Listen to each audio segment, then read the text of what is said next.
안녕하세요 여러분, 딩몬입니다. 오늘은 그동안의 역사 이야기를 바탕으로 해서 제가 역사 퀴즈를 만들어 봤습니다. 총 7문제 준비했고요. 전부 객관식이니까요. 여러분에게 찍신의 가오가 함께하기를 바랍니다. 가족들과 친구들과 아니면 나 혼자 여러분의 역사 실력을 테스트해보시는 기회가 되셨으면 좋겠어요. 댓글로 여러분의 실력도 자랑 많이 해주세요. 그럼 바로 시작합니다.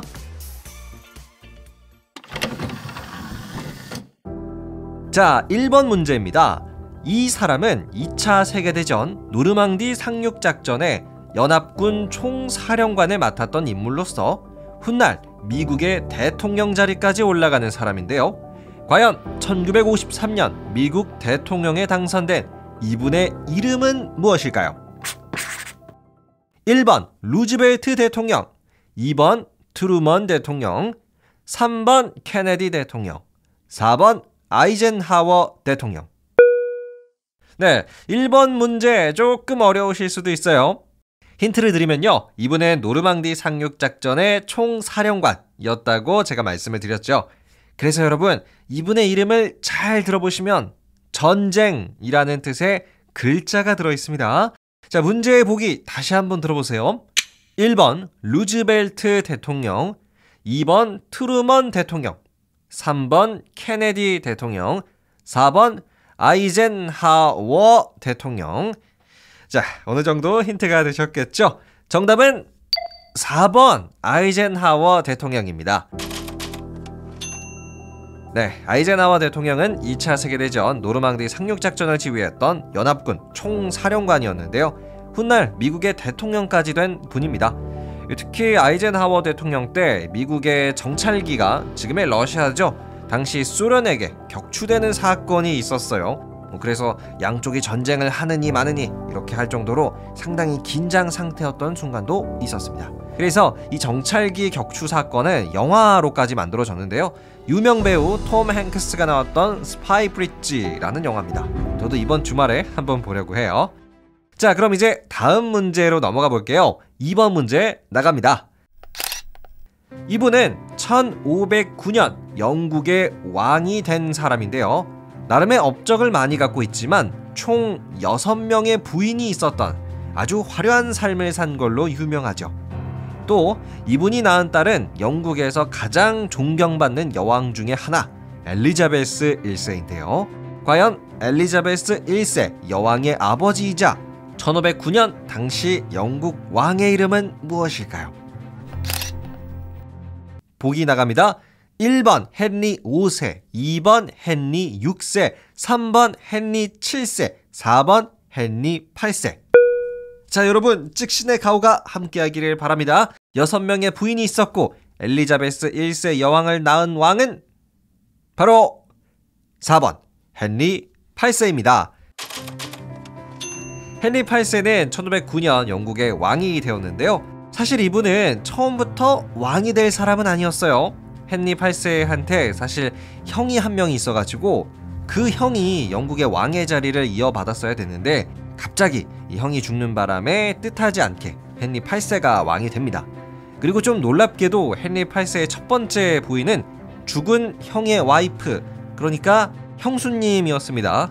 형수님 캐서린이 헨리 8세의 첫 번째 부인이에요. 자, 그럼 다음 문제로 넘어가 보겠습니다. 3번 문제 나갈게요. 1945년 나치 독일은 2차 세계대전에서 패배했는데요.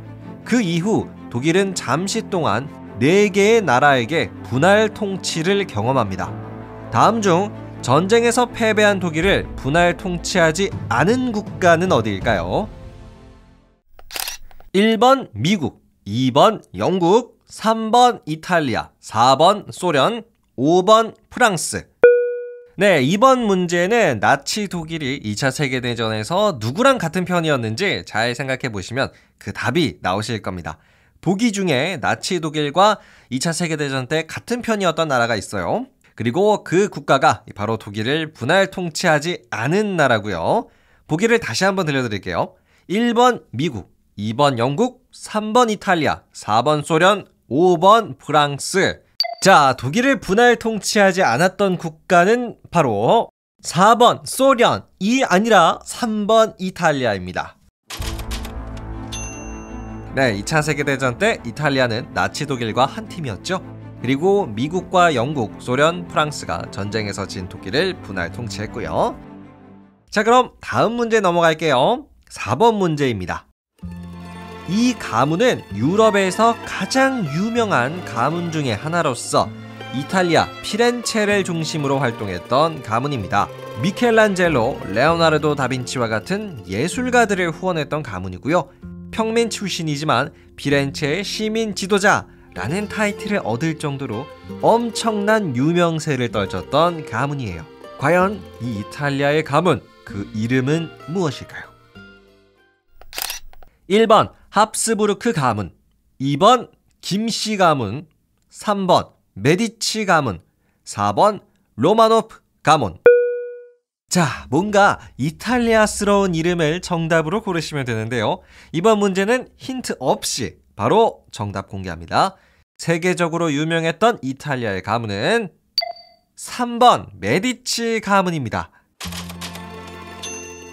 네, 메디치 가문은 1400년대부터 1700년대 정도까지 이탈리아 피렌체를 중심으로 활동을 했는데요. 수많은 예술가들을 후원한 가문입니다. 그래서 사실 이 메디치 가문이 없었다면 미켈란젤로나 레오나르도 다빈치 이런 예술가들을 우리가 보지 못했을 수도 있어요. 자, 그리고 특히 이 메디치 가문은요, 당시 유럽이 신분제 사회였다는 것을 감안한다면 이 평민이었던 가문이 이렇게까지 유명해질 수 있다는 것 자체가 굉장히 놀라운 점입니다.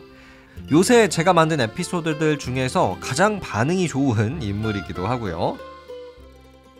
그러면 다음 문제에 넘어가겠습니다. 5번 문제 들려드릴게요. 때는 1898년 미국은 한 국가와의 전쟁에서 승리했는데요.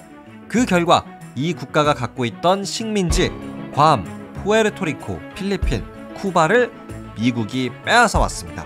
과연 미국과 1898년 전쟁을 해서 식민지를 빼앗긴 나라는 어디일까요? 1번 영국, 2번 프랑스, 3번 러시아, 4번 스페인. 자, 힌트 드릴게요. 이 국가는 대항해 시대를 이끌었던 주인공인데요. 대표적으로 정복자 에르난 코르테즈가 이 나라 사람입니다. 뭔가 코르테즈 이런 이름이 많이 쓰이는 국가가 5번 문제의 정답이고요. 과연 1898년 미국과 전쟁을 한 나라는 1번 영국, 2번 프랑스, 3번 러시아, 4번 스페인 중에 4번 스페인입니다. 네, 스페인은 1898년 미국과의 전쟁에서 패배했는데요. 그래서 이때 스페인이 갖고 있었던 식민지 쿠바, 필리핀, 푸에르토리코, 괌 이런 나라들은 미국에게 넘어갔습니다. 자, 그러면 이제 6번째 문제 소개해드릴 차례인데요. 과연 여러분 지금까지 몇 개나 맞추고 계실지 궁금하네요. 끝까지 함께 해주세요. 6번째 문제입니다. 때는 1914년 1차 세계대전. 이때 한 국가는 전 세계 최초로 독가스라는 무기를 발명했는데요. 과연 1차 세계대전 때 독가스를 최초로 발명한 국가는 어디일까요? 1번 영국, 2번 미국, 3번 독일, 4번 일본. 네, 1차 세계대전은 1분당 수백 발을 쏠 수 있는 기관총이 활약한 전쟁이었죠. 하지만 다양한 신무기들이 등장했던 마치 식무기 박람회 같은 전쟁이기도 했어요. 특히 독일의 유보트라고 불린 잠수함도 이때 많은 활약을 했었죠. 독가스도 마찬가지입니다. 한 국가가 더 많은 사람을 죽이기 위해 이 독가스를 만들어냈었죠. 과연 이 국가는 어디였을까요? 힌트를 드리자면요. 이 독가스를 만든 국가는 1차 세계대전에서 졌습니다. 다시 한번 보기를 들려드릴게요. 1번 영국, 2번 미국, 3번 독일, 4번 일본. 정답은 3번 독일입니다. 독일의 과학자였던 프리츠 하버가 독가스를 전 세계 최초로 만들어냈었죠. 자, 그러면 이제 여러분 마지막 문제입니다. 7번째 문제 끝까지 힘을 내서 함께 풀어보시죠. 이 국가는 공산주의 국가로서 미국과 소련의 냉전 시기 때 소련의 핵 미사일이 배치된 곳인데요. 이로 인해 미국과 소련은 3차 세계대전에 위기를 겪기도 했었죠. 지금도 공산주의와 사회주의를 유지하고 있는 이 국가의 이름은 무엇일까요? 1번 푸에르토리코, 2번 괌, 3번 쿠바, 4번 우즈베키스탄. 자, 힌트를 드릴게요. 이 국가는 특히 이제 담배의 일종인 시가가 유명한 국가고요. 또 체게바라라는 인물이 이 나라 사람입니다. 지리적으로는 미국 땅과 아주 가까이 붙어 있는 나라예요. 정답은 1번 푸에르토리코, 2번 괌, 3번 쿠바, 4번 우즈베키스탄 중에 3번 쿠바입니다. 네, 쿠바 공화국은 공산주의 국가인데요. 때는 1962년 소련의 핵 미사일이 쿠바에 배치가 되면서 미국과 소련은 거의 전쟁을 벌이기 직전까지 갔어요. 만약 이때 이 둘이 붙었다면 핵전쟁이었겠죠. 그래서 이때의 사건을 쿠바 미사일 위기라고 부릅니다. 자, 그럼 오늘의 역사 퀴즈쇼 여기서 마무리할게요. 끝! 네, 오늘은 여러분과 함께 역사 퀴즈를 풀어봤는데요. 어떠셨나요? 조금 어렵게 느껴지신 분들도 계실 거고 좀 쉽네 라고 생각하신 분들도 계실 것 같아요. 하지만 무엇보다 역사에 대해서 이렇게 관심을 갖고 계시는 것 자체가 저는 정말 멋지다 라고 생각을 해요. 여러분 앞으로도 역사에 많은 관심과 사랑 부탁드립니다. 그럼 저는 더 재미나고 유익한 이야기로 여러분과 함께 하도록 할게요. 감사합니다. 안녕히 계세요.